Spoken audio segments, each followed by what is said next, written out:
तैयार होती तो इलेक्शन हो जाते। इलेक्शन कमीशन ने खुद कहा कि होम मिनिस्ट्री से उनको सिचुएशन के बारे में जानकारी मिलने के बाद ही वो इलेक्शन का ऐलान कर सकते हैं। उन्होंने अभी तक तो शायद वो जानकारी हासिल ही नहीं की। क्यों नहीं की समझ में नहीं आता। Chief election commissioner of India ने खुद कहा कि जम्मू कश्मीर में वैक्यूम है।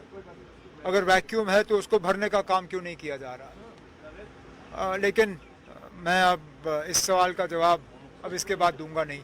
इलेक्शन होंगे तो होंगे, नहीं होंगे तो कोई नहीं ना।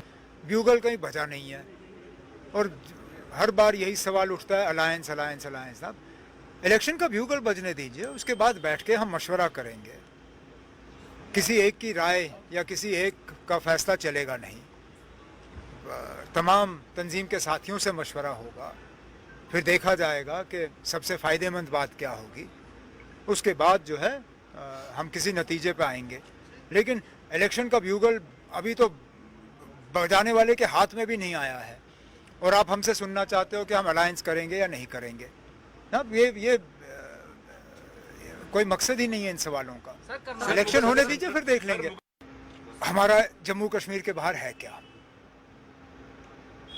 हमने क्या कंट्रीब्यूट करना है ना इस रियासत के बाहर? कुल मिला के हमारी 5 सीटें हैं।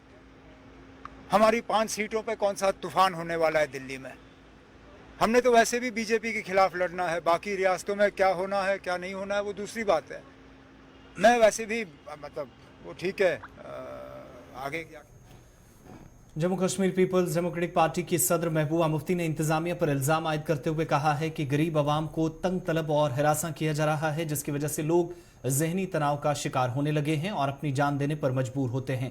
उनके मुताबिक इंतजामिया को इस मामले में संजीदा नोटिस लेना चाहिए और जिन अवामी नुमाइंदों ने इस नौजवान को खनमों के अंदर खुदकुशी करने पर उकसाया, उनके खिलाफ कार्रवाई हो।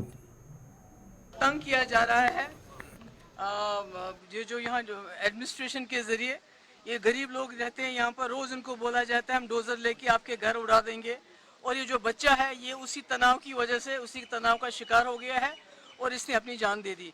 तो इससे बड़ी और क्या बात कह सकते हैं कि सरकार को देखना चाहिए ये कौन लोग हैं, किन ये 40-50 साल से यहाँ रह रहे हैं, इनको क्यों बोलते हैं आपके मकान हम उड़ा देंगे? कहाँ जाएंगे ये गरीब लोग? तो सरकार को इसका नोटिस लेना चाहिए और ये भी इसके जिन्होंने इनको इस हालत पे पहुंचाया कि ये बच्चे ने अपनी जान दे दी, जान ले ली उसने, उसके खिलाफ बाज़ाब्ता एक्शन होना चाहिए। जो भी यहाँ रिप्रेजेंटेटिव्स हैं जो इनको तंग करते हैं उनके खिलाफ एक्शन होना चाहिए। उसके बाप को मिलिटेंट्स ने मार दिया और उसने उस वक्त एक मिलिटेंट को मार दिया उस लड़के ने सेल्फ डिफेंस में, और उसके बावजूद शौर्य चक्कर मिला उसको और उसके बावजूद उसको बोलते मकान खाली करो। तो ये क्या सिलसिला है? ये तो बहुत जुल्म हो रहा है।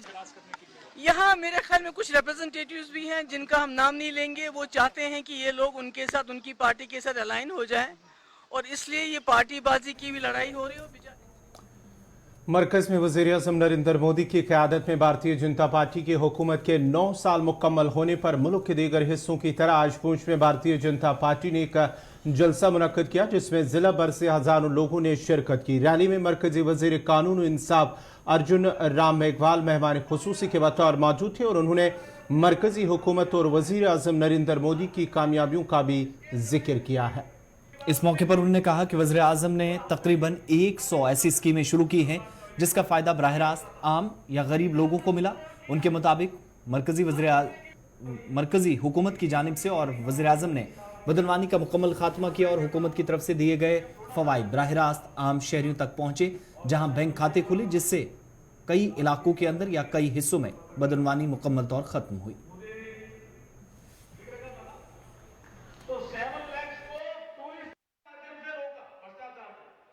नरेंद्र मोदी जी के 9 साल बेमिसाल रहे हैं। इसका बड़ा कारण एक है कि प्रधानमंत्री ने जो योजनाएं चलाई स्पीड भी बढ़ी,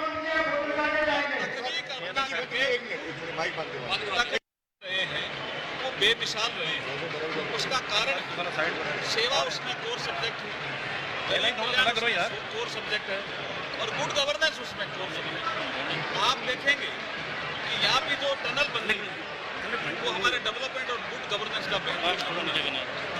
आज मैं बूढ़ा अमरनाथ गया, वहाँ मैंने एक ब्रिज देखा, ये डेवलपमेंट और गुड गवर्नेंस का बेहतरीन है। ये जो ऐसे काम किए हैं, आपका हाईवे बन रहा है, 4 लेन बन रहा है, टूरिस्ट डेवलपमेंट के काम।